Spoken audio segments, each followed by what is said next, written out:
전쟁은 많은 상처를 남깁니다. 전쟁에 직접 참여하거나 피해를 받지 않더라도 인류 전체에 트라우마를 남기고 이러한 인류의 상처는 예술에 직접 영향을 미치게 됩니다. 예술가의 임무가 바로 인류의 트라우마를 치유하는 것이니까요. 세계 제1차 대전이 끝나고 독일에서 표현주의가 피어났고 2차 대전이 끝난 후 표현주의의 영향을 받은 필름 누아르가 탄생했습니다. 그리고 흥미롭게도 이탈리아에서는 네오리얼리즘 영화가 나타났죠. 세계 제2차 대전 이후 이탈리아의 파시즘의 몰락과 재건 시기에 등장한 네오리얼리즘은 사회적, 경제적 어려움에 처한 평범한 사람들의 고난을 반영하여 현실을 있는 그대로 묘사하며 사회적 불의와 빈곤을 비판하였습니다.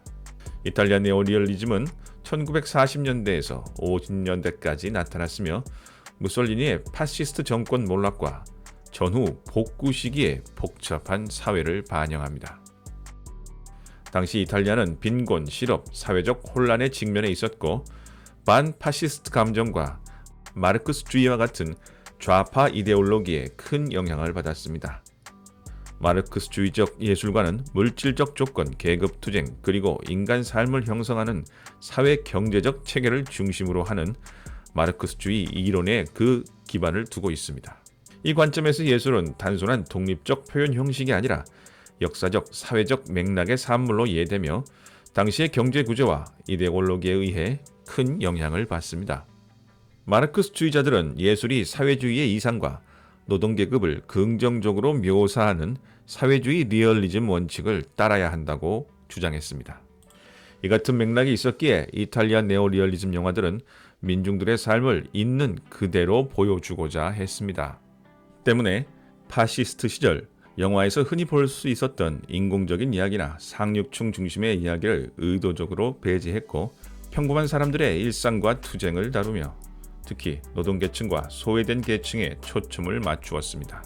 사실감을 높이기 위해 비전문 배우를 주로 캐스팅하였는데 네오리얼리즘의 대표작으로 일컬어지는 자전거 도둑의 주인공은 공장에서 일하던 노동자였습니다. 또 스튜디오 세트 대신 실제 도시 또는 시골 배경에서 촬영을 해 전후 이탈리아의 모습을 생생하게 전달하였고 자연광을 사용해 촬영해 다큐멘터리 같은 사실적 분위기를 조성하였습니다. 전통적인 플롯 구조와 해피엔딩을 피하며 현실의 불확실성을 반영한 이야기 구조를 가지는 것이 네오리얼리즘 영화의 특징입니다. 이런 사실적 표현을 통해 사회적 불의, 계급 격차, 전쟁의 참혹한 영향을 비판적으로 보여주고자 했던 것이죠. 1945년 로베르토 로셀리니의 무방비 도시는 네오리얼리즘의 시작을 알린 작품이고 잃어버린 자전거를 찾으려는 아버지와 아들의 가슴 아픈 이야기를 그린 1948년 비토리오 데시카 감독의 자전거 도둑과 시칠리아 어부들의 투쟁을 묘사한 루치노 비스콘티의 대지는 흔들린다와 같은 걸작들이 있습니다. 네오리얼리즘은 1950년대 초반 이탈리아 사회가 현대화되면서 관객들이 도피적 오락 영화를 원하게 되자 그 사조는 쇠퇴했지만 그 영향력은 오늘날까지 지속적으로 남아 있습니다. 네오리얼리즘은 사회적 리얼리즘의 기틀을 마련하였으며 프랑스의 누벨바그, 인도의 평행영화, 브라질 시네마 노보와 같은 영화운동에 큰 영향을 미쳤고 사티아지 드레이, 프랑스와 트비포, 장르 고다르 같은 감독들에게 영감을 주었으며 현재 활발한 작품 활동을 하고 있는 영국의 사회파 감독 켄 로치나 벨기에의 다르덴 형제와 같은 거장들에게도 큰 영향을 미쳤습니다. 다르덴 형제의 영화에 대해서는 16강에서 다시 다루도록 하고 오늘은 켄 로치에 대해 이야기해 보겠습니다.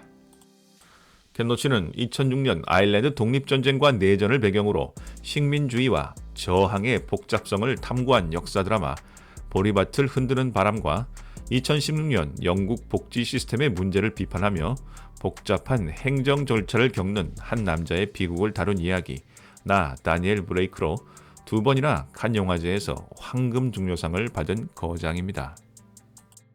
켄 로치의 영화는 사회적 리얼리즘을 바탕으로 노동계급의 투쟁과 현실을 반영하며 제도적 불평등과 사회적 부조리를 주제로 삼고 다큐멘터리와 같은 스타일로 자연스러운 대사와 있는 그대로의 실생활을 담으려고 노력합니다. 이탈리아 네오리얼리즘 영화들처럼 비전문 배우를 기용하거나 신인을 캐스팅하며 캐릭터와 연기의 진전성을 높이며 배우들에게 전체 대본을 제공하지 않고 자발적이고 진솔한 반응을 유도하는 연출 방법을 쓰기도 합니다. 하지만 그의 정치 성향과 이에 근거한 발언들은 반발을 불러일으키기도 하였는데요. 그 대표적인 것이 반시온주의, 반이스라엘 발언입니다. 켄 로치는 시온주의를 유대국가의 설립과 유지를 뒷받침하는 정치적 이념으로 해석하면서 반대 의사를 분명하게 표현하였고, 시온주의가 팔레스타인 사람들의 이주와 억압에 기여했다고 주장하는데, 지지자들은 팔레스타인의 공경을 강조하고 이스라엘에 대한 서방 정부의 지원에 도전하는 그를 칭찬하는 반면, 반대자들은 그가 유태인의 입지를 축소시키는 과장된 여론을 조성한다고 비판했습니다. 로치는 이러한 주장을 부인하며 그의 비판은 유대인이 아닌 이스라엘 정부 정책을 겨냥한 것이라고 설명했죠.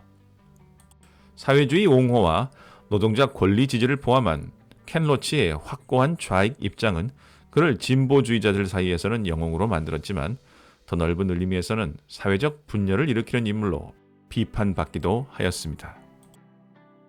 그의 정치적 입장이 너무 급진적이고 일방적이라는 것이죠. 그리고 그의 영화 나 다니엘 블레이크와 같은 영화에서 노동자 계급에 대한 묘사가 지나치게 암울하다는 비난도 받고 있습니다. 그러나 그의 팬들은 그의 영화가 주류 언론에서 다루지 않는 체계적인 불공정을 정면으로 부각시킨다고 주장합니다.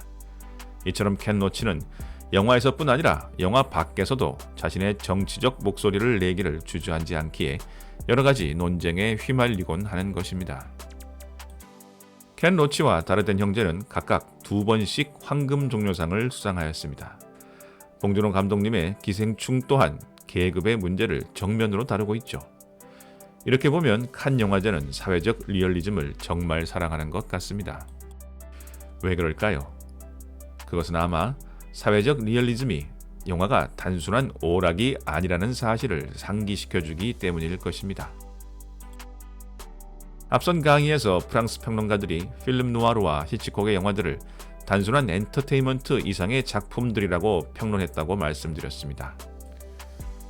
사회적인 참여를 중요시하는 칸 영화제의 성향은 이런 프랑스 평론가들의 태도 위에 만들어졌습니다.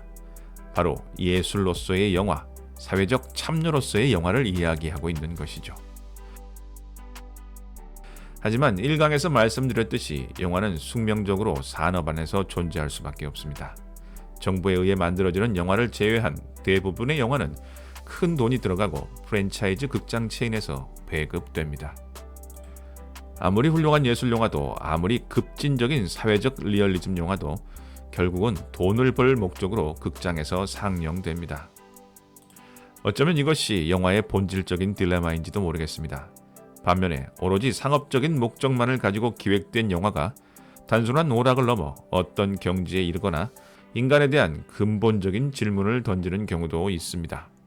바로 이런 현상이 영화라는 예술이 흥미로운 지점이라고 할 수 있겠습니다. 이에 대해서는 다음 강의에서 좀 더 살펴보도록 하겠습니다.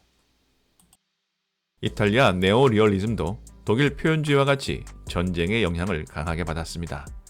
이렇게 생각해보면 참 흥미롭습니다. 같은 상처를 한쪽은 사실을 있는 그대로 묘사함으로써 또 한쪽은 표현으로 풀어냈으니까요. 이 두 가지 방법은 영화라는 예술에 대해 많은 것을 생각하게 만듭니다. 켄 로치와 다르덴 형제의 경우에서 알 수 있듯 영화에 있어 사실주의와 사회적 리얼리즘은 같은 말이라고 해도 될 것 같습니다. 사실주의 영화를 만드는 감독들은 영화는 사회를 비추는 거울이라고 말합니다. 반면 인간의 심연으로 파고들어가 그 안에 도사린 공포를 표현해내는 영화들은 호러, 스릴러와 같은 장르 영화로 발전되어 상업 영화에 많은 영감을 주었습니다.